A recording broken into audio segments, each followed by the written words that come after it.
poco tiempo. Y hoy vamos a ver una etapa bien importante que nos va a permitir además repasar algunos conceptos. Algunos van a aparecer, son conceptos nuevos y otros son conceptos con los que de los que ya hemos hablado y nos va a servir para repasar, ¿no? Que es el concepto de variable, por ejemplo, ¿sí? Y acá vamos a ver cómo, no, cómo se mide, cómo se define, ¿sí? Una variable.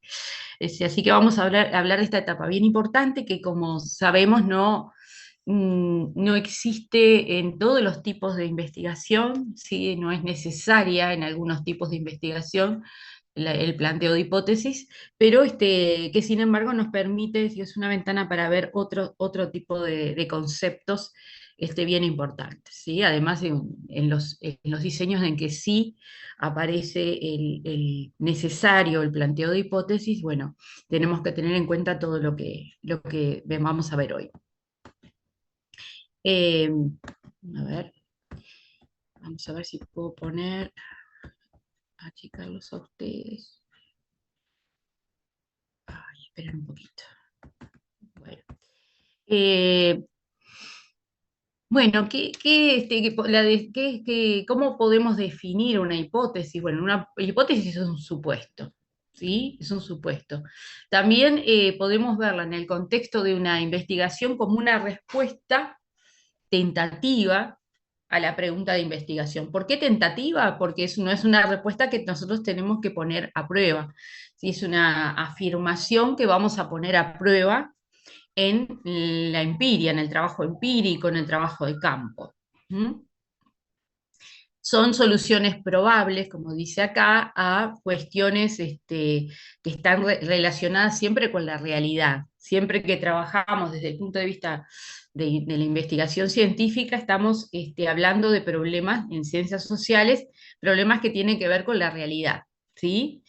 Bueno, acá definición de Sierra Bravo, que es un manual también que dice que son enunciados teóricos supuestos, no verificados, pero probables. Hay probabilidad de que se den así en la realidad, ¿sí?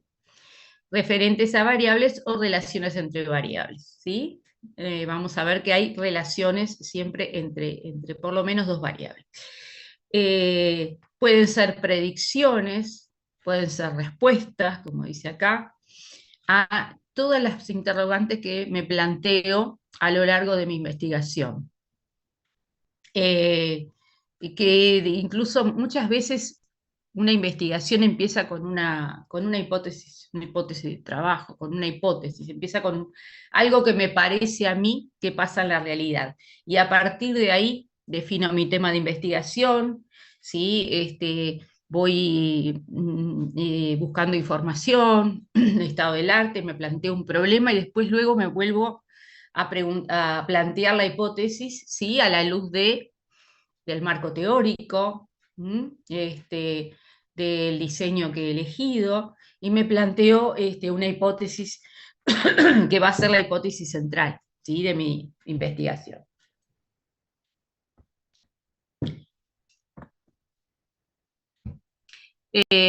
Bueno, es etimológicamente, que siempre es importante ver la-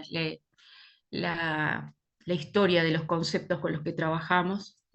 Y por eso es importante trabajar con diccionarios etimológicos, ¿no? Dice que no hay por qué tenerlos ahora en formato papel, como en otras épocas, pero bueno, pueden encontrar siempre las definiciones etimológicas de las palabras que usamos. Y quiere decir hipo es por debajo, ¿sí? Y tesis es lo que se pone, ¿no? Entonces es aquello que se pone por debajo, aquello que tenemos, el pensamiento que tenemos acerca de lo que ocurre en la realidad, ¿no? Que suponemos que está por debajo en el sentido de que lo vamos a tener que comprobar en esa realidad que está por arriba. Supuesto o conjetura, ¿sí? Franco. Hay un juego de palabras, profesora, buen día, primero que nada. Mm. Hay un juego de palabras que puede servir para entender lo que es la hipótesis, que Sí, es ver cómo funciona la palabra tesis. La palabra tesis, una de las acepciones que tiene es posición. Y sí. una palabra que utilizamos bastante es la antítesis o la Mm. antítesis, que es Sí. la contraposición. La Sí, hipótesis es la hipotesis, es lo que tenemos debajo, como debajo. decía usted, de nuestra posición, ¿sí? Es nuestra suposición. Y que con ella Exactamente, trabajamos. perfecto, perfecto, perfecto. Como siempre, Franco, ¿no te gustaría en un futuro ser profesor de metodología cuando termines la No carrera? recibí, no recibí la invitación todavía, profesor. Estoy aguardando, ¿sí? Que me contrate el departamento. Siempre tenés bueno, comentarios muy oportunos. Bueno, estamos hablando de un supuesto, de conjeturas, ¿sí? Una conjetura, algo que nosotros suponemos como investigadores, ¿sí? Que sucede en la realidad y que podemos llegar a demostrar. O sea, una hipótesis también tiene que tener la probabilidad de ser demostrada, si no, no nos sirve para nada, ¿sí? De ser demostrada, o sea, de ser verificada, confirmada, verificada y por lo tanto confirmada o desconfirmada en la realidad. Otro autor, Briones, dice que puede ser una conjetura de las relaciones que se dan entre las variables que yo quiero estudiar, ¿no? Que yo ya planteé en mi problema de investigación. Eh, Hay dos variables o más que se relacionan, ¿sí? Pero acá, además de esa pregunta que yo me hago, si existe una relación, ¿sí? Entre esas variables, yo supongo una relación y supongo cómo es esa relación en la variable, ¿sí? Y ahí es que me largo a la realidad, ¿sí? Hacer el trabajo de campo y verificar precisamente qué es lo que sucede en la realidad, si mi hipótesis es correcta o no. Y yo creo que se los he dicho hasta el cansancio, pero es bueno repetirlo, que un trabajo donde la hipótesis que yo planteo se demuestra que no es como yo supuse, no quiere decir que el trabajo esté mal hecho. Así sucede el progreso de la ciencia, ¿sí? En base a hipótesis, supuestos que se ponen a prueba y se confirman o desconfirman en la realidad, ¿sí? O sea que un trabajo con una hipótesis que no se confirma, yo no tengo que tratar de, digamos, moldear la realidad para que ese supuesto se confirme, para que esté mejor mi trabajo. No. La realidad es la realidad y nosotros no tenemos que hacer nada con ella, simplemente vamos a contestar nuestras preguntas de investigación, como la pregunta problema, y también vamos a poner a prueba. Pero que no se confirme mi hipótesis no quiere decir que mi trabajo esté mal o que yo me haya planteado algo que esté mal. Muchas veces las investigaciones que hacemos, justamente los supuestos que tenemos no se dan en la realidad. Y eso también es un progreso. Yo descarto ese supuesto y de repente puedo plantearme otra investigación donde, bueno, pongo a prueba otro supuesto, ¿sí? Yo lo descarto. Y eso me permite el progreso de la ciencia, entre otras cosas, ¿sí? Bueno, para Bunge es un enunciado fáctico, estoy dando distintas definiciones que van a encontrar, ¿no? General, susceptible de ser verificado en la realidad. Esto es susceptible, es necesario, ¿sí?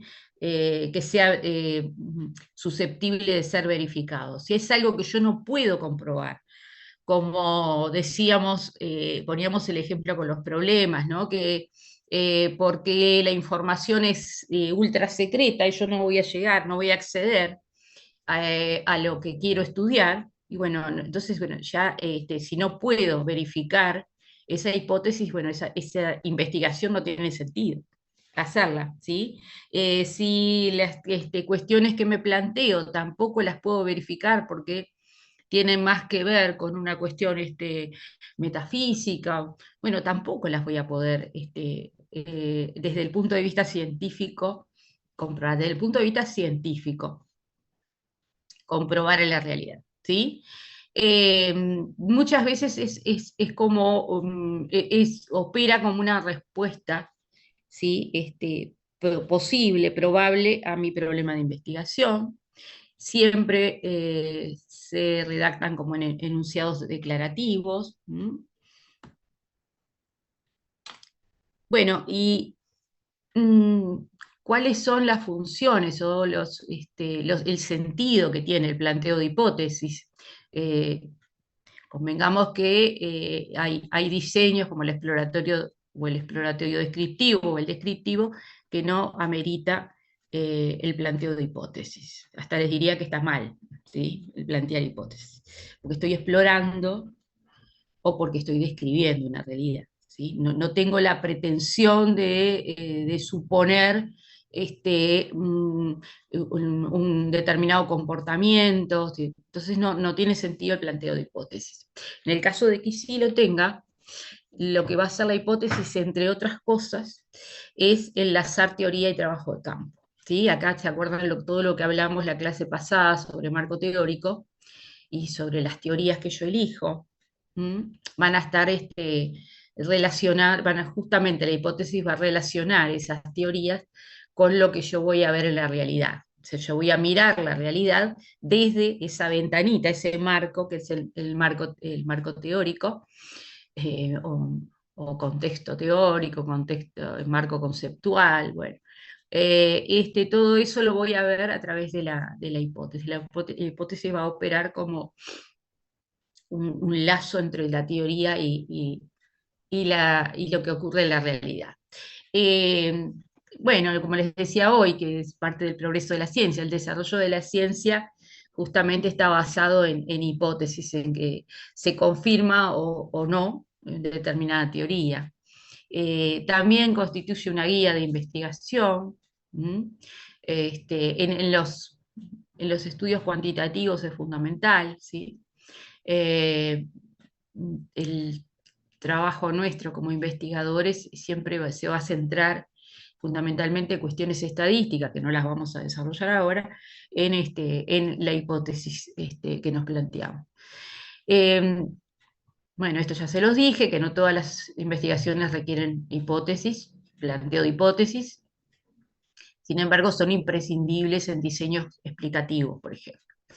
¿Qué pasa en la investigación cualitativa? También, ¿se acuerdan que hablábamos de un diseño emergente? O sea, pueden emerger mientras realizamos nuestra investigación, ¿sí? Tenemos una serie de preguntas y una pregunta principal, que es mi problema de investigación, y en el trabajo de campo es que, bueno, se aparece el muestreo, ¿se acuerdan? Contrariamente a lo que sucede en el paradigma cuantitativo, aparece ahí el muestreo termina cuando hay un punto de saturación, y lo mismo pueden ir apareciendo hipótesis, supuestos a medida que voy investigando, ¿sí? Esto no sucede en el paradigma cuantitativo. En el paradigma cuantitativo las hipótesis son formuladas antes de que yo entre a trabajar, a hacer el trabajo de campo, ¿sí? Pero sí el diseño cualitativo me permite ir formulando mi hipótesis a medida que voy adentrándome en el campo que quiero estudiar. ¿Mm? Eh, ¿Dudas? Bueno, ¿qué es lo que busca una hipótesis? Las características que tiene una hipótesis, bueno, verificabilidad, o sea, se pueden verificar en la realidad, se pueden contrastar en la realidad, son refutables, ¿sí? Pueden ser refutables, tienen que ser precisas, ¿sí? No puede ser una afirmación vaga. O sea, una hipótesis, bueno, primero, no se redacta nunca en negativo, ¿sí? O sea, eh, cualquier hipótesis que se les ocurra, ¿no? Nunca es en negativo, siempre es como se habla en positivo. Eh, Tienen que ser precisas, o sea, en la realidad sucede esto o esto, no, es así, eso no es una hipótesis, eso es un disparate. O sea, en la realidad sucede esto, ese es lo que es como se plantea una hipótesis. Tampoco se puede plantear, como le decía, en forma negativa. En la realidad no sucede esto, no. Siempre es en forma afirmativa, más que positiva, afirmativa. Tiene que ser comunicable como cualquier parte del diseño y como cualquier concepto de nuestro diseño de investigación, tiene que ser comunicable.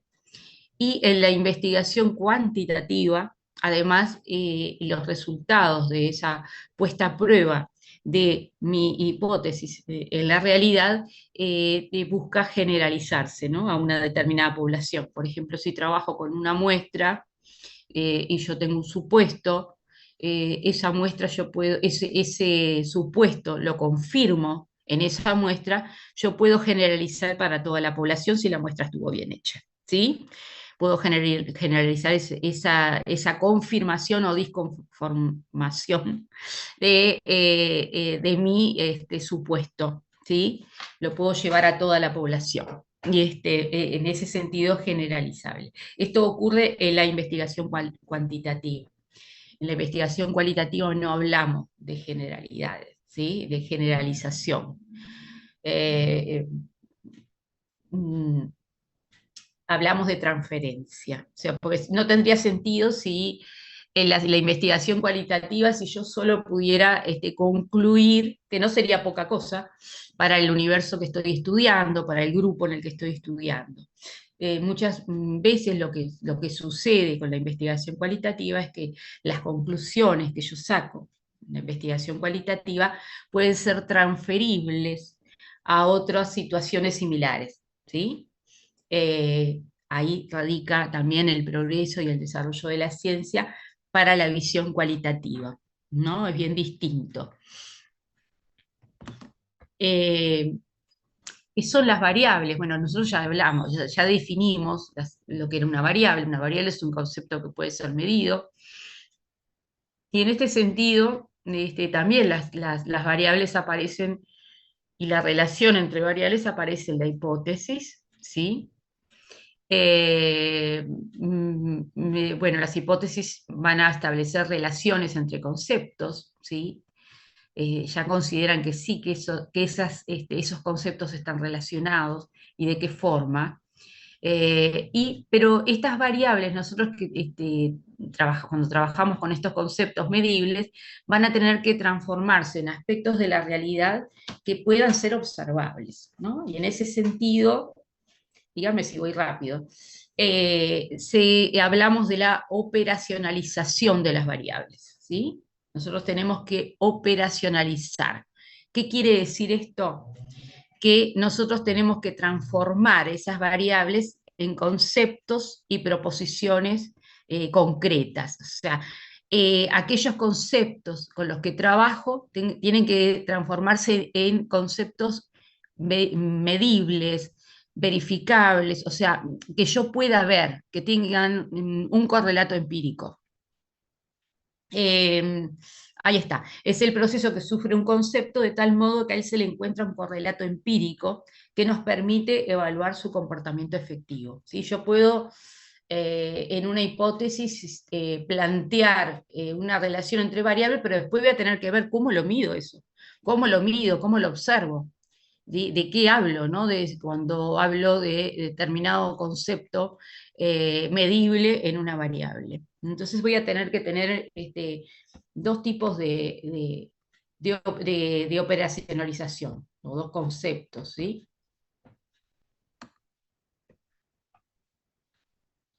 Tenemos que tener una definición, en primer lugar, teórica. ¿Mm? ¿A qué se refiere el concepto de acuerdo a nuestro marco teórico y a nuestro marco conceptual? ¿Se acuerdan que la clase pasada hablamos de qué importante era, según Borsotti, y que a mí por lo menos me resulta muy útil a la hora de investigar y a la hora de aconsejar a alumnos, que establezcan dentro del marco teórico un capítulo especial que trate sobre los conceptos? Bueno, ¿con qué conceptos voy a hablar?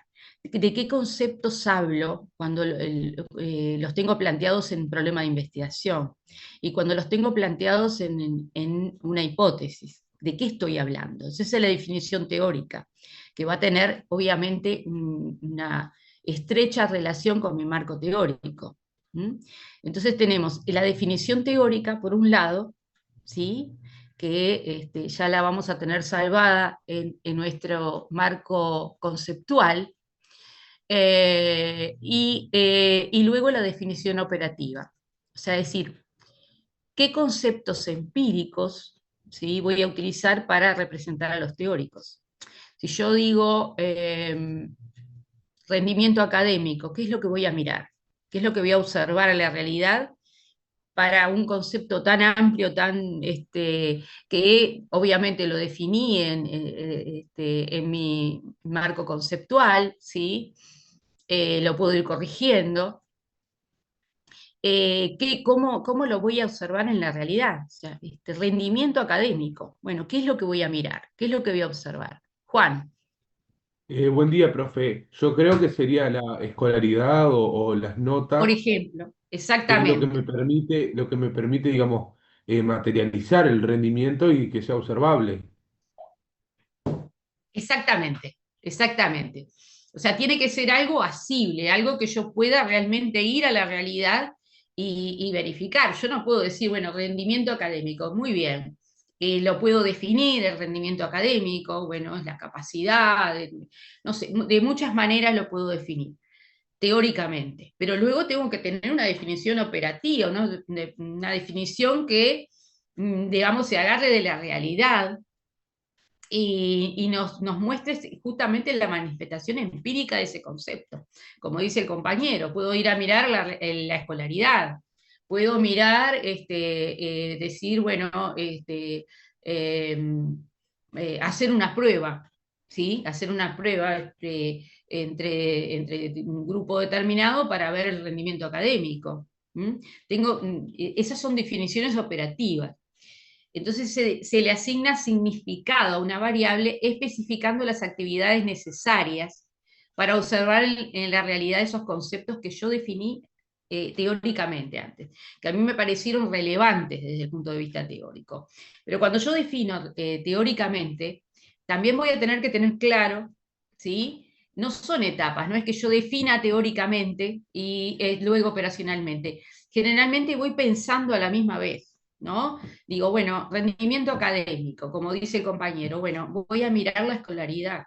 Yo tengo que tener claro que tengo un correlato empírico de eso, si no, no lo puedo hacer. Si no, no alcanzo, no puedo hacer la investigación. Mabel, Buenos días, profesora, ¿cómo estás? Que lo ¿qué podemos tal? medir cuantitativamente y cualitativamente también. Sí, claro, Cuantitativa- Cuantitativamente en cuanto a través de las calificaciones, pero sí, cualitativamente podría ser como participación en clase, sí, la forma ahí de está, argumentar. eh, exactamente. Exactamente, depende de lo que tengamos como objetivo. ¿M? Depende de lo que tengamos como objetivo y cómo lo queremos medir, lo queremos observar. Pero es tal cual, es tal cual. Nosotros, para operacionalizar, ¿sí?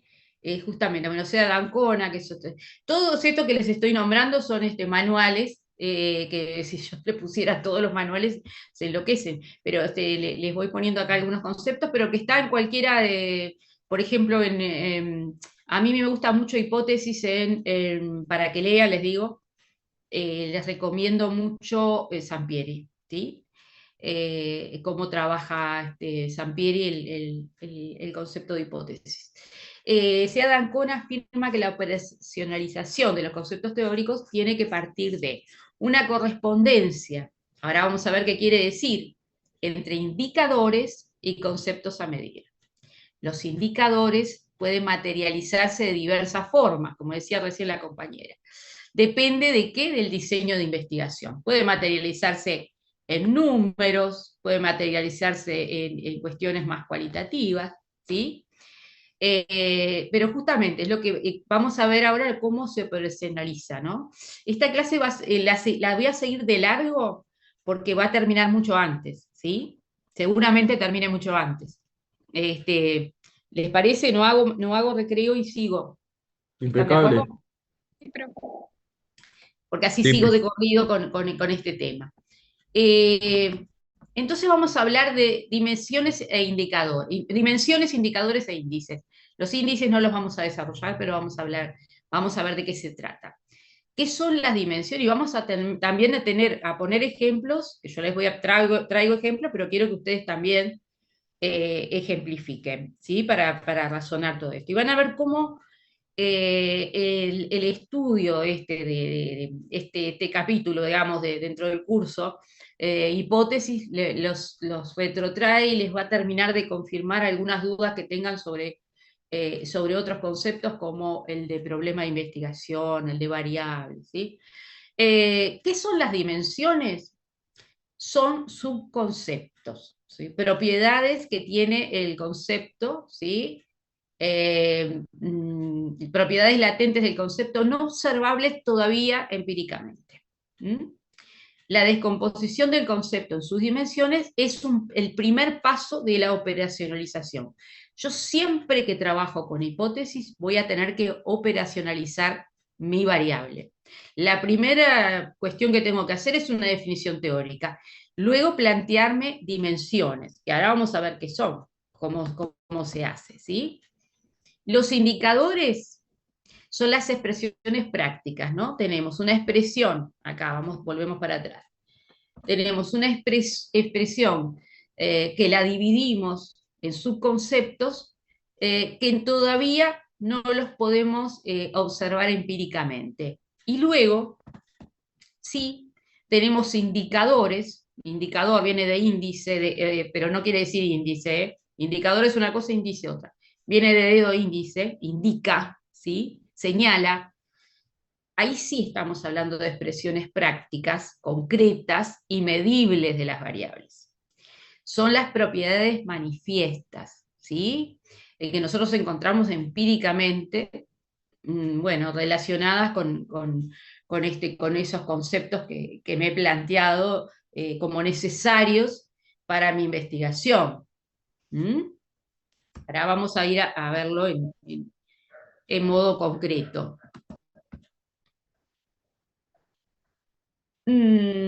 Los indicadores son más de uno en que se descompone una variable. Brindan una información fragmentaria, parcial, que luego debe ser integrada, sintetizada para obtener un valor único. Entonces ahí cuando yo trabajo con varios indicadores juntos, lo que hago es construir, es una construcción del investigador, un índice, ¿sí? Índices de precio al consumo, por ejemplo, ¿sí? Son indicadores complejos que resumen un conjunto de indicadores. Nosotros no vamos esto es un tema que se trabaja muchísimo, es gran parte del curso de estadística, pero no vamos a construir índices. Pero les comento lo que es un índice. Un índice trabaja con varios indicadores, ¿sí? Como les decía, hay indicadores, índice de desarrollo humano, tiene en cuenta un montón de indicadores que se trabajan en forma conjunta, ¿sí? Es una construcción metodológica del investigador, ¿sí? Nosotros sí vamos a trabajar, tenemos que tener claro lo que es una variable, lo que son sus dimensiones y sus indicadores, ¿sí? Pero también era bueno que supieran lo que es un índice. Entonces acá, hasta ahora, ¿se entiende o voy muy rápido? Yo tengo una duda, profe. Sí. Es, es decir, es correcto decir que la hipótesis está dentro del objetivo, porque es lo que yo quiero demostrar. O es, No, está muy bien la pregunta. Está relacionada con mi objetivo general. Está relacionada. Al revés, del objetivo, o sea, parte de los objetivos lo vas a encontrar adentro de la hipótesis. ¿Sí? Del objetivo general y del problema. Va a aparecer en la hipótesis, ¿sí? En ese sentido, sí, hay relación entre la hipótesis con el objetivo general y con el problema de investigación. ¿Sí? ¿Alguien más levantó la mano que no veo quién es? Yo, profesora, a ver si entiendo bien. La correspondencia entre las dimensiones, los indicadores y los conceptos a medir, digamos que es un camino que nos permite, o sea, tenemos la idea teórica y de ahí pasamos a medir, relacionando los tres, los datos concretos.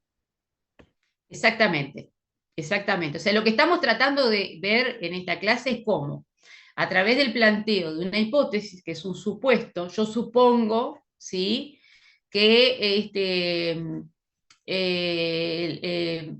A se relaciona con B, ¿sí? Son dos. Y entonces, bueno, voy a ver cómo eso, qué pasa con eso en la realidad. ¿Cómo hago? ¿Cómo trabajo las hipótesis en la realidad, en la empiria? Bueno, lo primero es definir bien claro las variables, una definición de las variables, definición de conceptos, ¿sí? Una definición teórica. Pero luego lo voy a tener que descomponer ese concepto para poder observarlo en la realidad, ¿sí? Entonces voy a trabajar con dimensiones. En primer lugar, con dimensiones. La dimensión no tiene un correlato empírico, pero sí la posibilidad. O sea, la posibilidad del correlato empírico la voy a encontrar en los indicadores de esas dimensiones. Y acá les pongo un ejemplo, porque la única manera de poder comprender todo esto que estamos hablando es a través de ejemplos, ¿no? Yo quiero medir la variable calidad del curso de metodología, ¿no? Entonces, entre las muchas dimensiones que puedo encontrar, la primera es decir, bueno, la calidad de la bibliografía, ¿sí? Es una dimensión. Calidad de la bibliografía, dicho así, yo no puedo enfrentarme a la realidad y decir, bueno, ¿cómo hago? ¿Cómo hago para medir la calidad de la bibliografía? Me parece importante, si en un curso, sea de metodología o sea de lo que sea, ¿sí?, la bibliografía, ¿sí?, es algo fundamental, el acceso a la bibliografía es fundamental, ¿no? En cualquier curso. El acceso, la calidad, o sea, el tipo de bibliografía, bueno, ¿cómo hago para ver que una bibliografía es de calidad? Entonces ahí construyo indicadores. ¿Mm? Por ejemplo, existencia de textos en EVA que acompañen el curso. O sea, si un curso, sea metodología o sea ciencia política, les plantea, les viene dice bibliografía necesaria, y les aparece un montón de bibliografía, ¿sí?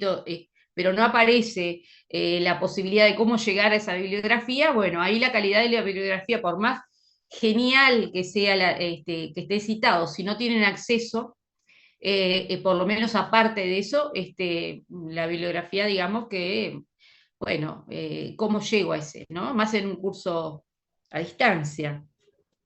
Estamos hablando acá de un curso a distancia, ¿no? Entonces, la existencia de textos en EVA, los textos que se pueden compartir en EVA y otros que por copyright no se pueden, bueno, acompañan al curso. Eso es una manera de mirar la dimensión 1 que yo voy a ver para ver la calidad del curso. Voy a mirar otras dimensiones también, pero una sería la calidad de la bibliografía. Entonces, textos que acompañan el curso, si existen textos o no. Lo que los textos, además, por más que existan, que estén en EVA, si son incomprensibles, si son de un nivel de doctorado cuando están haciendo grado, no tiene sentido. O sea, tienen que tener una comprensión adecuada para alumnos como ustedes de segundo año, ¿sí? Y otra cosa fundamental en cualquier curso y en cualquier trabajo que nosotros presentamos es presentar una bibliografía actualizada. Obviamente que hay bibliografía que son clásicos, ¿no? Y que pueden tener 100 años, pero digo que se vea que hay un profesor que no trabaja siempre con la misma bibliografía, sino que trata de ayornarse, ¿no? De ponerse al día con las novedades. O sea, eso también es un indicador de que se preocupa, hay una preocupación por parte del cuerpo docente de actualizar, de ver qué cosas nuevas. Para actualizarse hay que estar en permanente, digamos, proceso de aprendizaje, que es lo que tratamos los profesores, ¿no? Dentro de lo posible, de estar actualizados con las novedades de la materia que damos, informados. Bueno, y esto también se ve en esta dimensión, calidad de bibliografía, con la actualización bibliográfica, ¿no? Entonces, estos serían 3 indicadores. Ustedes podrían poner más indicadores, ¿sí? Decir, bueno, un Pero, indicador profe, también, sí. disculpe que le interrumpí. No, Eh, no, por favor. la verdad que no entendí la relación entre la dimensión, los indicadores y la hipótesis. Sí, o sea, la variable es parte de la hipótesis, ¿sí? Una variable siempre es parte de una hipótesis. En una hipótesis se relacionan por lo menos dos variables, ¿no? Como en el problema. Por ejemplo, yo puedo decir, a ver qué dimensiones, qué ejemplos trabajé acá. Eh, Puedo decir, el curso de metodología de la profesora Farías y Sansone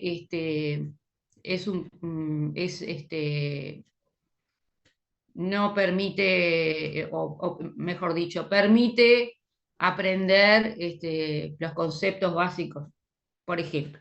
Entonces yo tengo que ver la calidad del curso para eso, para ver si permite aprender determinados conceptos que necesito para mi carrera. Entonces, una variable va a ser la calidad del curso. ¿Mm? Por ejemplo. Entonces, dentro de la variable calidad del curso, ¿yo cómo mido la calidad del curso? Y bueno, tengo que mirar la bibliografía, el cómo dan las clases los profesores, el acercamiento que hay de los profesores a los alumnos, bueno, muchísimas dimensiones. Yo les pongo algunos ejemplos, ¿no? La calidad de la Claro. bibliografía es uno, ¿sí? Para evaluar cualquier curso, sea metodología o sea lo que sea. ¿Sí? Y la calidad de la bibliografía es fundamental para evaluar un curso. Entonces, ¿cómo hago para medir la calidad de la bibliografía? La calidad de la bibliografía es algo muy, digamos, que está muy en el aire, no está agarrado de la realidad. Yo tengo que buscar indicadores que sí, que tengan, o sea, el correlato empírico de esa dimensión. Y ahí descompongo mi dimensión, que es la dimensión 1, calidad de la bibliografía. Bueno, existencia de, como decíamos, de textos en EVA que estén al acceso, puede ser en EVA o que de alguna manera tengan otros formatos, en otras facultades hay otros formatos, como el Classroom, donde uno entra a determinado espacio y ahí se localizan los textos, ¿sí? En el caso nuestro, que trabajamos con EVA, bueno, vamos a referirnos a EVA, que estén en nuestro espacio virtual, esté la bibliografía presente, ¿sí? O algún link, como les ponemos a veces, ¿sí? También tenemos que ver qué tan adecuados son para la altura de alumnos de segundo año. No están en primer año, ya están en segundo. O sea que Una tienen... pregunta, mm, disculpe, profe. Por ejemplo, lo que lo que usted está hablando de la hipótesis, por ejemplo, que se tiene que probarla, ¿no? O se puede mm, frustrar también, ¿no? ¿Tiene claro. que ver algo, por ejemplo, que con respecto a la hipótesis, la tesis, la contratesis, o no, profe? ¿La qué? Es decir, la hipótesis, la tesis y después la síntesis. No, no, eso es otra cosa, eso es el Ok, método dialéctico. ok. No, la hipótesis es un supuesto. Por ejemplo, yo un supuesto de todos los días del conocimiento cotidiano es decir, bueno, eh, este, me parece que va a llover, no está lloviendo ahora, pero me parece que va a llover, eh, creo que va a llover, eso es un supuesto, pero digo, en ciencias es distinto como se plantea, si es un supuesto que es comprobable, ¿sí? Y que indica la relación entre dos o más variables, ¿sí? En ese sentido, o sea, lo de tesis, antítesis, síntesis Supongo. era el concepto que desarrolló Hegel y que luego nosotros el año pasado lo vimos en los textos de Marx y de Engels, ¿no? Como lo resignificaron ellos en ¿Eh? el materialismo dialéctico.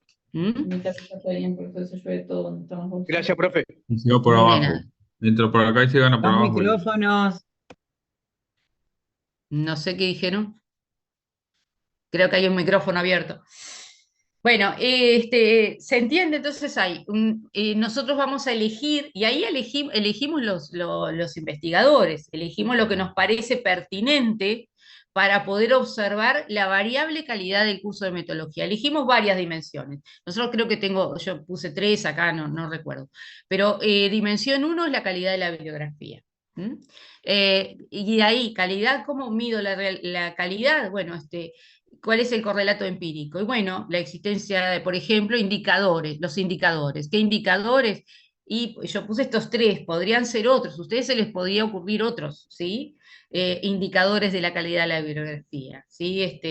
Ya les digo, a mí se me ocurrió lo de bibliografía actualizada, comprensible, que lleguen a la bibliografía efectivamente. Podría ser también, bueno, que haya un link con la biblioteca, podría ser, para que ustedes puedan directamente llegar a la biblioteca. Ese podría ser otro indicador. Que tenga, Coherencia bueno, temático-conceptual podría ser. ¿cómo?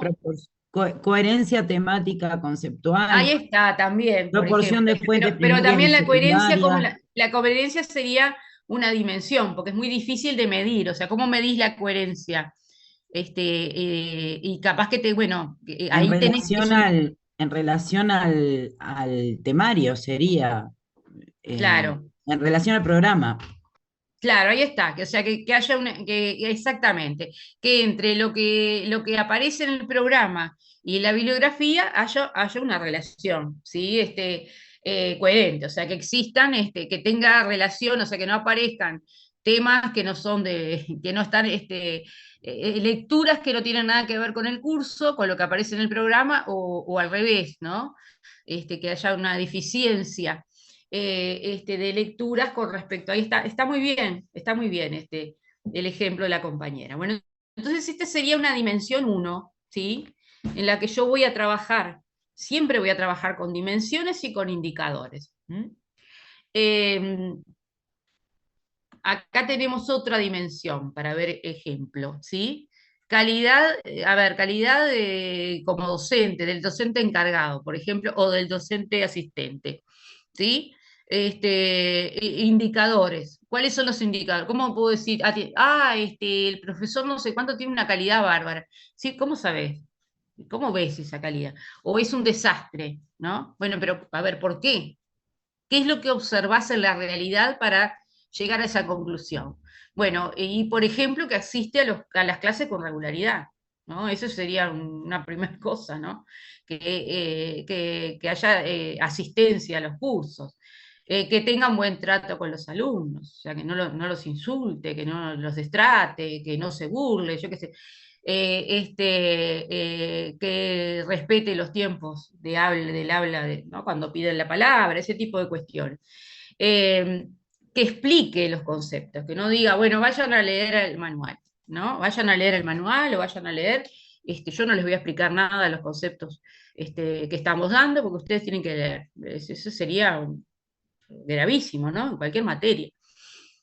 Otra que es muy difícil a veces este indicador, porque a veces son muchos alumnos que tenemos y ustedes no tienen por qué saberlo, ni saben cuántos alumnos uno tiene en el grupo que está, ¿no? Cuántos compañeros tienen, pero no saben cuántos grupos, no tienen por qué saber en cuántos grupos trabaja un profesor y cuántos mensajes por día recibe.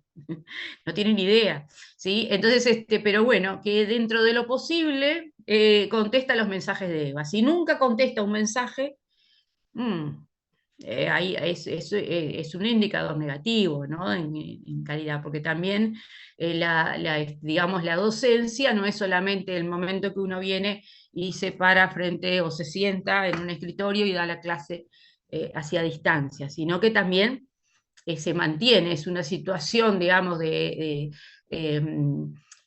dura durante todo el curso, a veces más, ¿no? Si se va a examen, también dura más en el tiempo. Entonces tiene que haber un contacto. Bueno, ¿cómo es ese contacto? ¿Sí? Y acá pueden también agregar montones de indicadores, ¿no? Fomentar la participación y el pensamiento crítico Claro, en esta fomentar, materia. fomentar la participación, fomentar el pensamiento crítico, definiendo lo que es pensamiento crítico. Ese tipo de cuestiones también son indicadores, pueden ser muchísimos. Yo les pongo unos ejemplos. Y esto se da, bueno, para la calidad del docente encargado, del docente asistente o ayudante, bueno. Pero esto pues, ustedes pueden construir los indicadores que quieran, ¿m? Y que les permitan justamente decir, bueno, ¿cómo defino acá? ¿Cómo hago para definir la calidad? Bueno, tengo que mirar determinados indicadores, ¿sí? Eh, sobre la misma variable, calidad del curso, dimensión 3. Adriana.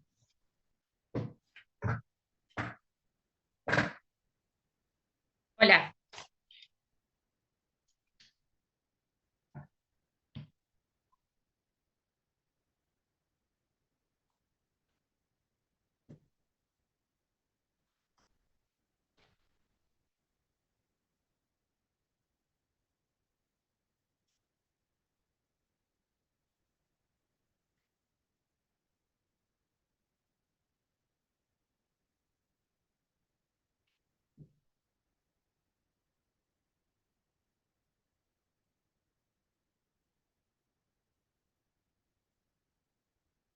Eso claro, por eso les digo, es un indicador importante y ahí está, que ustedes, que a mí no se me ocurrió, pero que ustedes como alumnos, por eso les digo, ustedes pueden marcar muchísimos indicadores que a ustedes les permiten evaluar la variable, calidad del curso, pero además en ese caso, digamos, es la calidad de docente, bueno, de los profesores que están involucrados en la materia, ¿no?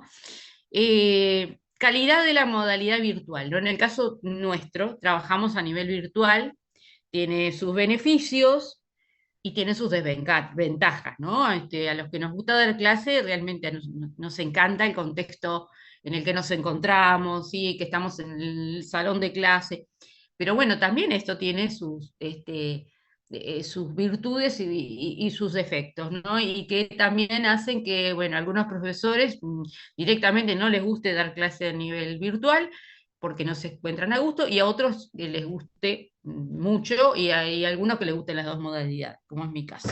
Las dos modalidades me gustan y son distintas, ¿sí? Son totalmente distintas. Entonces también pasa que hay algunos profesores que pueden trabajar, profesores, equipos docentes, que pueden trabajar muy bien a nivel presencial, pero a nivel virtual se encuentran un poco perdidos. Pasó mucho con la pandemia, porque había muchos profesores que no trabajaban a nivel virtual, por más que ya existían cursos semivirtuales en el plan de estudio 2016, ya existían, pero había profesores que no trabajaban, no tenían por qué, elegían dar clases presenciales. Lo que Entonces pasa, hubo que... profesora, pero Mm, es que, con respecto a lo que decía la compañera, que a veces hay eh, profesores que son excelentes profesionales en su área, pero no son, en realidad no son profesores y le falta la parte pedagógica. Y ahí bueno, se vendría supone el que problema. todo lo que estamos frente a una clase tenemos formación también pedagógica. Sí, Eh, pero eh, quiero decir, en algunas áreas no hay, para otras áreas, no en este caso, pero para otras áreas, otras materias, no hay una formación específica como para secundaria en docentes de facultad. Quiero Bueno, decir que a veces, sí, no hay un instituto de formación docente, pero sí nos obligan a hacer muchísimos cursos, si no, no estaríamos acá. No seríamos ni de grado 3 en adelante, te puedo asegurar que claro, no. es diferente el Tenemos contacto, tenemos la formación. adaptación. Independientemente que algunos además podemos haber hecho IPA, pero es distinta incluso la formación docente, la formación universitaria que la formación de secundaria. Pero sí, sí estamos formados. Digo, puede ser que a algunos les resulte que les haya hecho bien el curso y otros no, pero digo, de formación tenemos todos. No, y Este, el aula virtual no es lo mismo. O sea, pero ese es el tema, o sea, el aula el virtual no es lo contacto con el mismo. alumno es diferente. Totalmente diferente. Entonces también, también para esto se requiere una formación, ¿sí? Y bueno, y hay profesores que, bueno, trabajamos, en el caso de Sebastián y yo trabajamos desde en el plan 16 cuando apareció el formato semivirtual, que era una parte se daba virtual y y venían cada tanto, venían una vez por mes creo que venían a clase, no me acuerdo, o cada 20 días tenían que venir a clase, nosotros ya teníamos formación. Entonces, cuando cayó la pandemia, no nos resultó tan traumático como a otros docentes, porque, bueno, la pandemia nos obligó a todos a ser docentes virtuales. Y bueno, y también hay todo un aprendizaje en esto. En el caso nuestro, digo, tuvimos esa suerte de tener esa experiencia, ¿no? Con Seba. Eh, bueno, entonces los docentes se manejan con comodidad. Ustedes sienten que hay comodidad, o sea, que es con fluidez, que no tienen dificultad, que no se traban, que no se ponen nerviosos, ¿no? Yo qué sé, ese tipo de cosas, ¿no? Las clases virtuales se hacen comprensibles, sería otro indicador, ¿sí? Es comprensible, no quedan cosas, hay espacio para preguntas, no queda corta la clase, hay un buen manejo del tiempo, eso es un indicador que no lo puse ahí, pero sí es importante, el manejo del tiempo, ¿no? O sea, que las clases, lo que se planificó dar, se dé. El EVA, el espacio virtual, está diagramado para funcionar en un contexto virtual, o sea que en EVA también se usa EVA, porque ¿qué pasa? Cuando nosotros trabajamos en un contexto virtual, el espacio virtual es muy importante, entonces no es solamente el día que uno da clase, las 2 veces por semana que da clase, presentarse ante ustedes en un Zoom. No, hay todo un trabajo, ¿sí? Atrás que tiene que ver con EVA. Entonces, digo, también hubo que hacer cursos para el manejo de las plataformas de Moodle, que es la plataforma EVA, para profesores que no lo tenían hecho. Ese curso, nadie nace sabiendo, ¿sí? Y hubo que hacer cursos de apuro en contexto de pandemia, para justamente que los profesores aprendieran a utilizar EVA, todas las herramientas que tiene EVA, y permanentemente, digamos que es una cuestión de educación permanente, porque siempre hay cursos que brindan los profesores que están encargados de EVA, para que los profesores, bueno, los nuevos profesores, además, profesores que ingresan a la facultad y no tienen formación en Moodle, bueno, puedan aprender y bueno, utilizar. Entonces también, que EVA esté diagramado, que EVA no sea un lugar donde solamente dice, aparece los días de los parciales, el programa y la bibliografía, ¿no? Que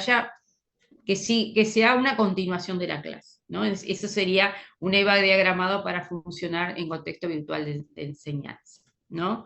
Ya les digo, la pandemia nos obligó como a todos los profesores a poder trabajar, a hacer clase, digamos, el aula virtual, no solo está conformada por estos encuentros, sino que también está conformada por lo que hacemos en EVA. Entonces, bueno, también es bien importante a la hora de medir la calidad de la modalidad virtual, ¿no? Es que Hay profesores que son mucho mejores, capaz que todos nos pasa, que somos mejores dando clase presencial porque nos han formado para eso. Pero que bueno, hay algunos que no les gusta la modalidad virtual y eligen dar modalidad presencial, y otros, bueno, elegimos las dos cosas, en mi caso elegí este año, por razones mías, elegí todo modalidad virtual y estoy muy contenta.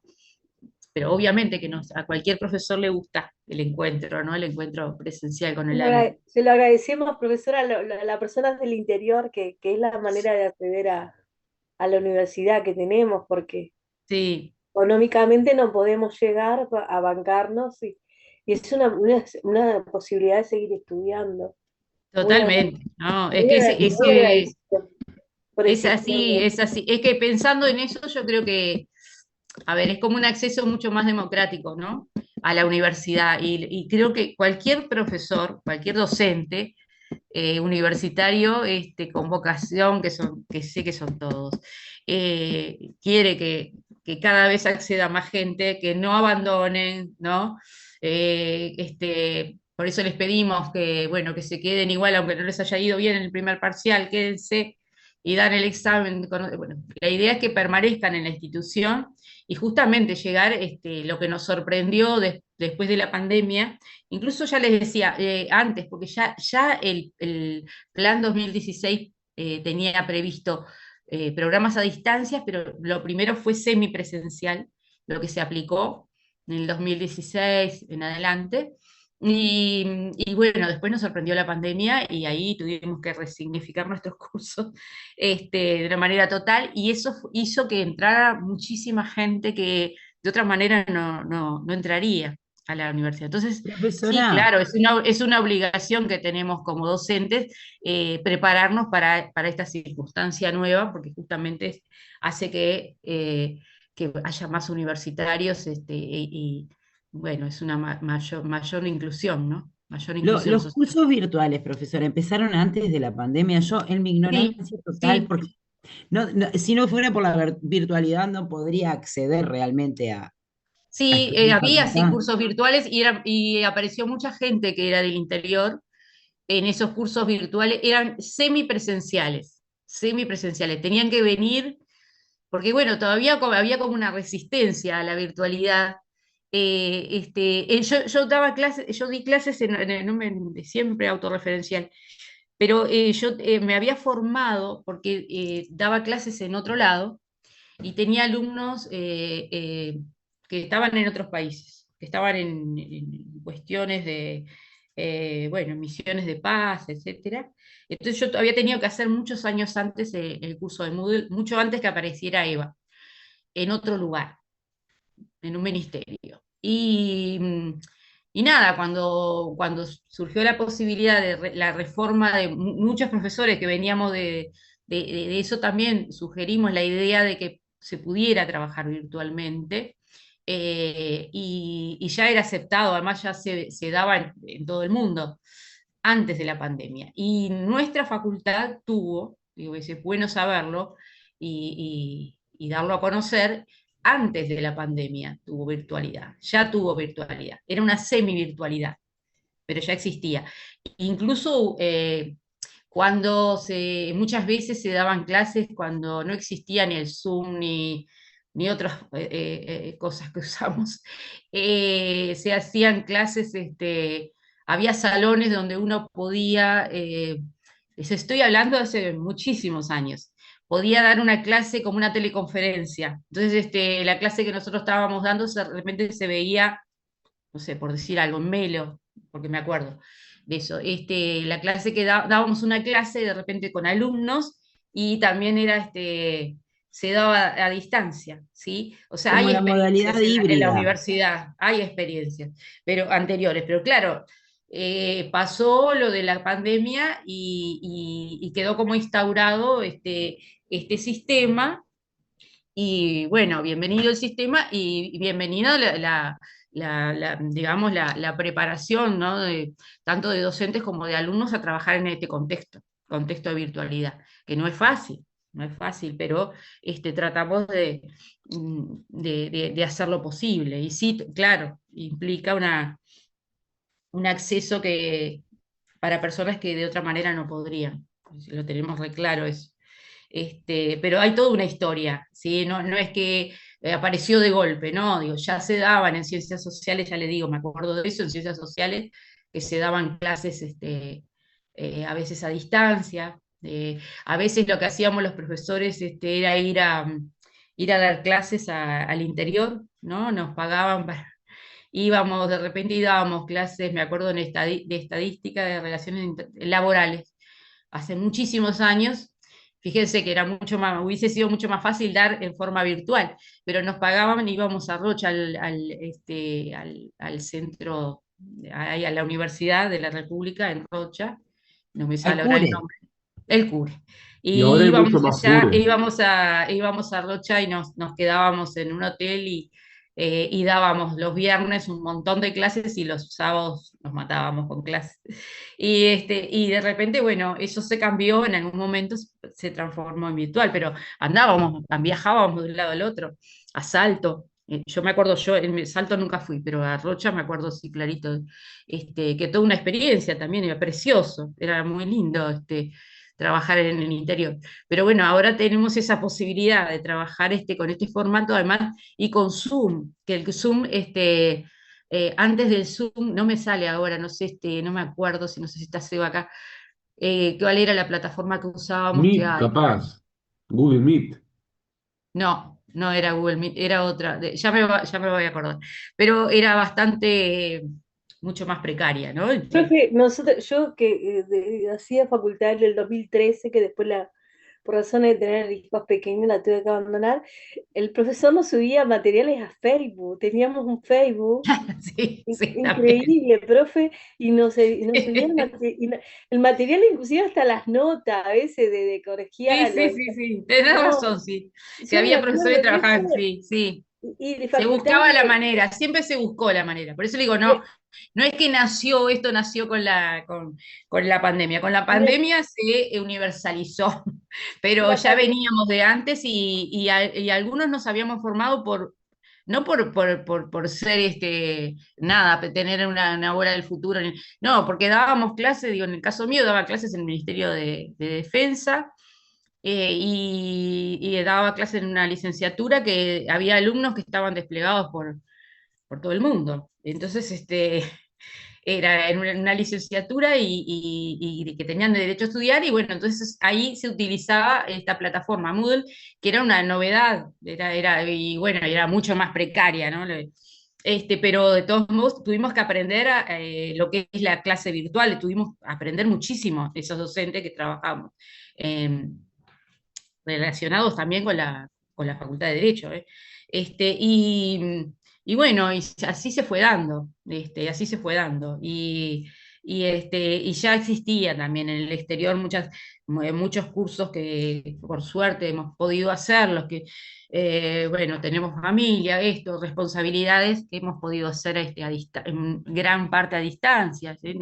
Maestría, ¿no? En el caso mío hice una parte a distancia y otra parte presencial, me tuve que ir, yo si me hubiese tenido que ir a España no sé cuántos años, no, capaz que no lo hubiese hecho, ¿no? Lo mismo el doctorado.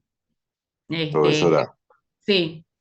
yo me acuerdo también en esta génesis de la creación de todas estas plataformas, yo me acuerdo cuando iba al liceo en los 90, Mm, eh, que por ejemplo el profesor en una clase estaba presencial, ¿no? Obviamente. Por ejemplo, generaba un correo, digamos, electrónico, que recién en ese momento se había empezado a usar, un mm, correo electrónico por el cual todos pudieran acceder y compartir un material, digamos, exacto. digamos, ya empezó en esa génesis, digamos, de creación de esto, empezó. Pero a pesar de todo lo bueno que, que- que- que es esto de la virtualidad, hay mucha resistencia, hay demasiada resistencia. Y hay Es resistencia, demasiada claro que sí. resistencia, y no Como por a todo parte, lo digamos, nuevo, hay algunos docentes que se resisten, como hay alumnos también, y como parte, digamos, de claro. las autoridades también. Pero tienen que ver también una cosa, tienen que ver que todo esto implica un ahorro de medios logísticos, por ejemplo, de las instituciones educativas, impresionante. Porque acá Mm. no disponés, por ejemplo, de salón, no disponés de alguien que te abra un salón, ¿me entendés? Y entonces, Sí, yo claro, no por sé, supuesto. Tiene sus cosas a favor y sus cosas en contra, obviamente, pero sí, sin duda que todo espacio que genere mayores derechos y más democratización, bienvenido, ¿no? El tema que, bueno, hay que prepararse, no todo el mundo no todos los profesores les tiene que gustar, no todos los alumnos les tiene que gustar, y son cosas nuevas y como todo. Sí, yo me acuerdo, o sea, ahora de los correos y todo eso, sí que hemos tenido experiencias así de trabajo a distancia. Sí, hasta lo del Facebook me dio gracia porque sí, yo nunca lo usé, pero sabía de profesores, era tal la desesperación por que tuvieran los materiales, ¿no? Los alumnos que uno apelaba a todo. Ahora tiene esta posibilidad. Y sí, tiene sus pros, yo podría decirles, tiene muchas contras también, pero porque hay muchos de ustedes que están, hay otros que marcan y yo no sé si están o no están. Entonces digo, eso en la clase lo vemos, ¿no? Cuando vemos a todo el grupo. Pero bueno, sí, claro que tiene mucho punto a favor y por eso hay algunos que elegimos trabajar de distancia, que nos viene incluso hasta mejor en algunos casos, ¿no? Este año en particular, por cuestiones particulares mías, yo prefería trabajar desde casa. Este, y, y bueno, y nada. Pero bueno, miren cómo salimos de metodología y terminamos hablando de otra cosa. Lo que estamos viendo justamente son las dimensiones y los indicadores, ¿no? Los indicadores son el correlato empírico de estas dimensiones. Profesora, Y siempre son muchos, sí. Miguel Barrios te está haciendo una pregunta en el chat. A ver, lo que pasa es que no lo veo. A ver que la haga o si alguien la puede leer. Miguel A ver. dice, me gustaría que la profe le explique las razones de la resistencia a la virtualidad. ¿Puede, profe? Por lo que se ha dado con las cuestiones del decano y eso de que no es una prioridad. No sé qué pasó con el decano, pero no voy a hablar del decano, el decano ha apoyado. No, la resistencia a la virtualidad que ha salido en los Ah, medios. no, Y hay Miguel le resistencia gustaría porque saber. siempre a lo nuevo hay resistencia, digo, profesores que son, que tradicionalmente, además que dan clases y que les gusta dar clase en forma presencial, digo, es esa la resistencia, nada más, digo, y también hay resistencia en el sentido de que a veces verificamos esto que yo les digo, que hay que de los 170 que están anotados, bueno, realmente cuántos están en clase de verdad, cuántos marcan asistencia, Hoy entonces somos también eso. 103. Bueno, por ejemplo, somos, le digo, 103. ¿Cuántos realmente están en clase? De repente yo podría hacer una pregunta, cosa que lo pensé hacer este año y dije no, porque no sé, no aporta tampoco. Elegir a alguien al azar y decir, bueno, ¿de qué hablamos hoy? ¿No? Pero no me gusta esa cuestión policial. Pero en ese sentido, claro que hay resistencia, porque hay, de repente, implica que los alumnos que van a clase tienen, no digo por el caso de todos ustedes, pero hay muchos marcan la asistencia y quedan ahí. Es más, yo termino la clase y ni se enteran, quedan ahí, quedan en el Zoom, ¿no? No se Es que enteraron. probablemente tengas alumnos que ni conozcas. Que ni conozco, bueno, eso me pasa hasta el estado presencial, porque son muchos, pero uno ve en la clase uno ve quién está participando, quién no, y uno puede decir, a ver, fulanito, a ver allá en el fondo, el que está hablando, a ver, ¿de qué estamos hablando? Ese tipo de cosas, ¿no? E integrarlos. Acá se nos hace como muy difícil, porque además la pantalla me permite ver una parte de la cantidad que son, ¿sí? Y nada más, y yo no sé si están participando. En ese sentido, claro que hay resistencia y no es un capricho de los profesores. El profesor dice, bueno, pero ¿cuántos alumnos realmente participan? ¿Sí? De los cursos virtuales y solamente marcan asistencia, ni siquiera ponen la imagen, ¿no? Ponen el nombre y nada más, que nosotros les pedimos por favor, y a veces nos dicen, no, lo que pasa es que se me va la imagen. Bueno, muchos es verdad que se les va la imagen, y otros es porque no están en clase. Y bueno, que algunos resolvemos igualmente apelar a la virtualidad porque hay un grupo que sí sigue la clase. ¿Sí? Profesora, pero más allá, con respecto a eso, igualmente estamos hablando de que somos todos gente adultas, todas personas adultas y también el grado de responsabilidad de cada uno también, ¿no? Porque ¿para qué te Claro, vas a sí, matar? sí. Entonces, no somos Pero lo que pasa es chiquitos, que incluso siendo claro. adultos, a veces en las clases presenciales hay momentos de distracción o un alumno que se duerme. Y bueno, de repente es un alumno que se duerme porque vino, yo que sé, trabajó toda la noche, no sabes. Después pues, lo llamas y le preguntás, mira, ¿qué te pasó? ¿Te aburriste? No, profesora, lo que pasa que viajé no sé cuántas horas. Bueno, pero vos podés interpelar, decir, bueno, a ver, ¿de qué estoy hablando? O sea, tenés como mayor atención. Yo acá no sé qué atención tengo. Les digo desde el lugar de aquellos que no, ¿por qué no les gusta dar cursos virtuales? Porque realmente es como como es muy anónimo, digamos, la clase, ¿no? De todos modos, bueno, creo que vale la pena por aquellos que sí siguen la clase, que capaz que son pocos, o capaz que son muchos, o capaz que son la mitad. Pero, como dice el Sin alumno, duda, el profesora, que compañero, vale la son pena, todos sí. adultos, cada uno sabe lo que hace, y es un tema de responsabilidad. Yo no les voy a enseñar a ser responsables, voy a enseñar metodología nada más. Permiso, profesor, usted sabe que con Sí. respecto a lo que dice, me pasó el viernes que un profesor nos mandó a hacer grupos y, y cuando llegué a la sala de grupo por Zoom, ¿no? Y cuando llegué a la sala habían otras personas, pero estaba yo sola. O sea, no pude trabajar en grupo. Bueno, ahí esa es una posibilidad de ver, claro, y esas cosas decepcionan, chiquilines. Eso decepciona. Eso Profe, pero decepciona y la dan ganas de mayoría, dar clase presencial, ¿viste? A muchos profesores al final decís, no, con esto no puedo. Es así. pero se arma, mire, profe, yo tengo experiencia porque en el 2019 empecé el profesorado y nos agarró la pandemia. Mm, Y mucha parte de la carrera la hicimos virtual. Y bueno, estaban los profesores, que había profesores que eran universitarios también que daban clases de facultad, se resistían a la virtualidad, pero mm, la llevaron. Y claro. bueno, entonces éramos grupos reducidos, ¿tá? Y pudimos ir haciendo la carrera gracias a eso, ¿no? A ese sistema. Pero en facultad, yo qué sé, yo que vengo estudiando hace 200.000 años, porque al tener hijos te complica un poco la vida. Y en facultad se forman buenos grupos de estudios y me parece que hay mucho respeto hacia la carrera y hacia todos. Yo lo he visto a eso y no, Bueno, no, mejor.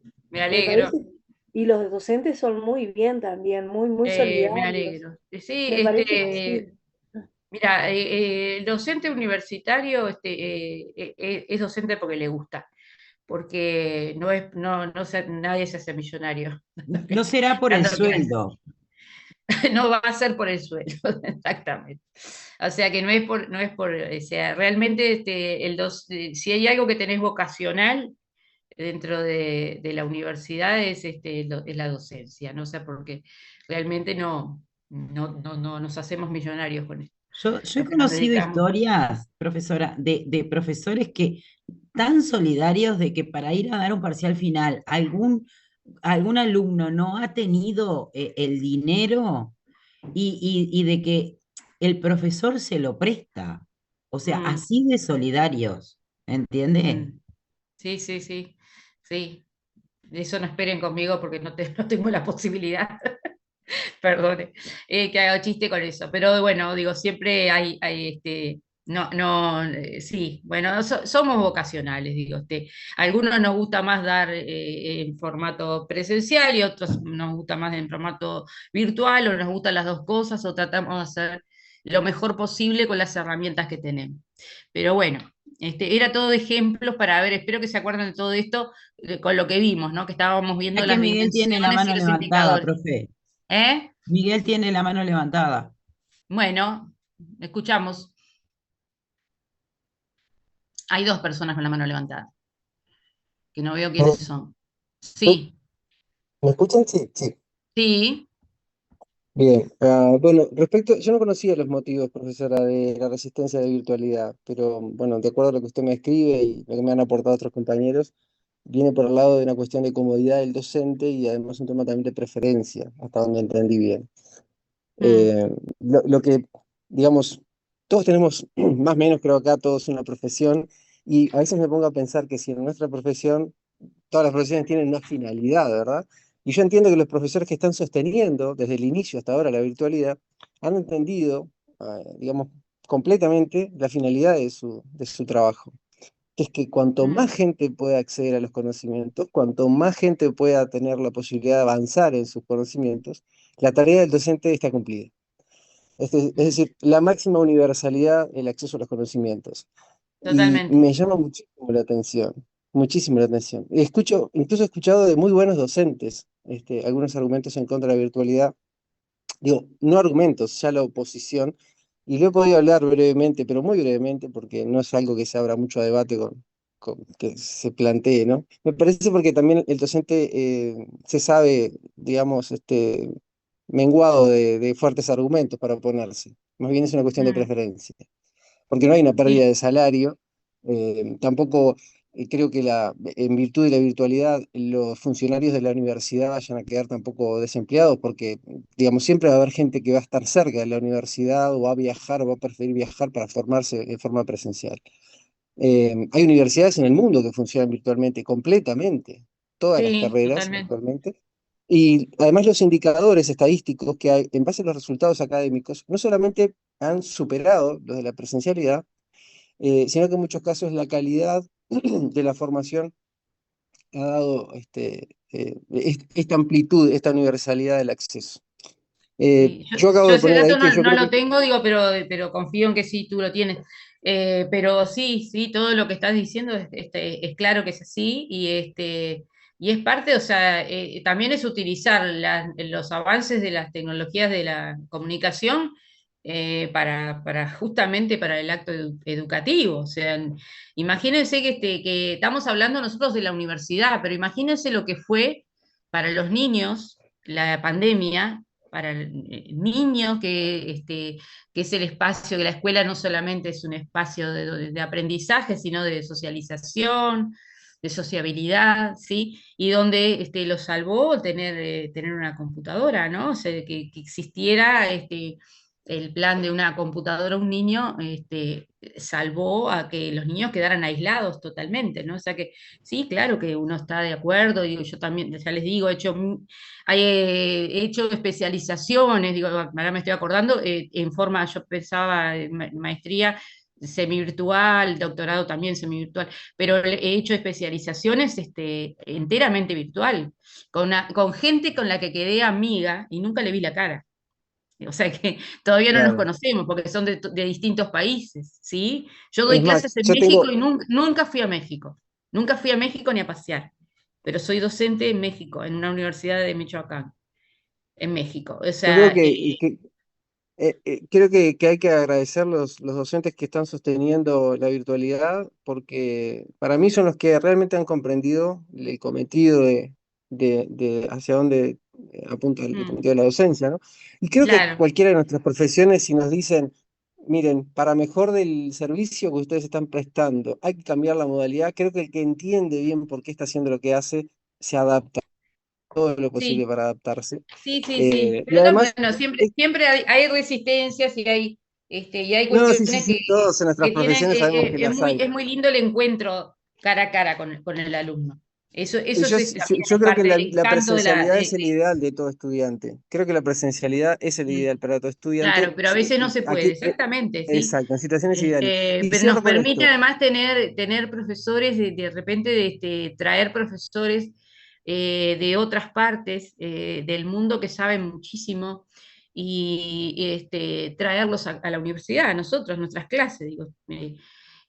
A veces uno puede hacer eso, decir, bueno, invitar a alguien que sabe mucho sobre un tema y que, bueno, de otra manera no habría posibilidades, ¿no? Porque traer un profesor implica un gasto, hay que pedir el dinero a la universidad, ver si la universidad tiene ese dinero. Bueno, en cambio, muchas veces nos pasa que hacemos encuentros, ¿no?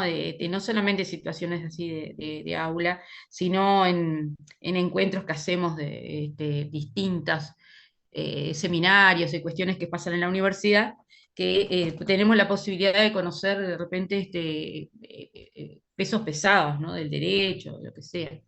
Así que sí, no, Completamente de acuerdo. Cierro con lo siguiente, profesora. Yo siempre he tratado de poner la virtualidad en todos los lugares creo, por lo menos fundamentar y discutir el tema en donde creo que es necesario. Y cierro con esto. En secundaria, para mí, en mi opinión, es necesaria, hipernecesaria, si en la facultad ya lo es, en secundaria es hipernecesaria la virtualidad. Lo he logrado, por suerte, hablar con dos integrantes del CODICEN, directores del CODICEN del periodo que se fue y el presente. Yo no sé si este periodo se va a resolver eso, pero entiendo que hay lugares donde, yo conozco situaciones donde los muchachos no dejan de ir por falta de capacidad, dejan de ir el alimento, o dejan de ir porque no tienen para un boleto, o dejan de ir porque no quieren ir con la misma ropa todos los días. Entonces me parece que hay un contexto Sí, súper totalmente. fértil para que la Pero la en virtualidad secundaria entre ahí. hay cursos virtuales, ¿eh? Claro. Y cambie, pero me refiero a ampliarla Ampliar eso, sí, como sí. mucho más, porque creo que ahí hay un terreno súper fértil para que la virtualidad entre y cambie el índice de deserción que tiene, que es impresionante Claro, en secundaria. totalmente. Muchas Incluso gracias por el hacerlo tiempo. para adultos, que todos, digo, o sea, le tiene que ser una meta, ¿no? Que todos terminen secundaria, sí, sin duda. Estoy totalmente de acuerdo con eso, totalmente de acuerdo, Miguel. Bueno, yo les dije que iba a terminar antes, al final van a ser 2 horas sin recreo, no, les voy a terminar antes. Los índices son valores numéricos que adquieren los indicadores. Son construidos por el investigador, acá les puse ejemplos, esto no lo tienen que aprender, o sea, tienen que aprender el concepto, no vamos a trabajar con índices, ni construir índices. El índice de desarrollo humano, el IPC, nivel de satisfacción del cliente, ¿sí? ¿Qué es lo que toma en cuenta? Varios indicadores y les asigna un valor, ¿sí? En nuestro ejemplo, podríamos construir un índice que podría ser nivel de satisfacción con docente. Entonces, poder hacer una escala cualitativa de repente ordinal, ¿no? ¿Vieron cuando les preguntan qué nivel de aprobación tiene tal político? Y entonces le dicen del 1 al 5, ¿no? Uno siendo muy, muy desaprobado y muy aprobado el 5. Bueno, podemos construir un índice con estos indicadores que nosotros hemos visto, ¿sí? Hay algunos índices que son más complejos porque tienen varios indicadores adentro, ¿sí? Como el índice de desarrollo humano, ¿no? Que toma en cuenta, bueno, muchísimas mm, variables, muchísimos indicadores para determinar el desarrollo humano que tiene un país, por ejemplo, y poder comparar. ¿Qué es lo que nos permiten los índices? Comparación. Comparar. Se compara el IPC de distintos países, el desarrollo humano, ¿sí? Y eso permite escalas. Bueno, lo mismo que las universidades, ¿no? Vieron que en las universidades hay un ranking de universidades, ¿no? Bueno, ¿qué toma en cuenta? Bueno, una serie de indicadores que transforman en índices, ¿sí? Indicadores de calidad de estudio. Bueno, nosotros cerca tenemos a la Universidad de Buenos Aires, que está en la Facultad de Derecho, está en primer lugar de todas las Américas, ¿no? Por ejemplo, es un orgullo, pues yo soy alumna UBA también, de la UBA, y es un orgullo, ¿no? Decir, una universidad latinoamericana. ¿Qué es lo que toman en cuenta? Bueno, muchísimos indicadores, ¿sí? Y bueno, eso es lo que permite la comparación. Y para terminar, bueno, las variables dentro de la hipótesis. Acá podríamos dar clases eternas, pero simplemente vamos a ver estos conceptos y nada más, ¿sí? Porque hay todo un tema de cómo se trabajan las variables y qué tipo de variables hay dentro de la hipótesis, qué función cumple. La independiente, vamos a hablar de dos, de la variable independiente, que es aquella cuyos atributos influyen, ¿sí?, en otra variable. Son la causa, están antes que la otra. Se usa una letra X, ¿sí?, para hablar de la variable independiente. Y la variable dependiente es aquella que va a variar, que cambia en función de los valores de esa variable X o de otras más, ¿sí? Si hablamos de dos variables, bueno, la dependiente es aquella que va a variar en función de los cambios que ocurran en la variable X, ¿sí? O sea, la variable independiente. Generalmente, bueno, la variable dependiente es lo que yo pretendo explicar, ¿sí? También hay variables intervinientes, ¿sí? Muchas veces en las cuestiones sociales no hay solo una relación de X con Y, una causa-efecto, sino que hay otras variables que intervienen, ¿sí? Por ejemplo, el ejemplo que ponemos siempre, el tipo de alimentación o la cantidad de calorías que ingiere un niño determina el funcionamiento, el rendimiento académico. Bueno, entonces, ¿cuál va a ser la variable independiente? La alimentación.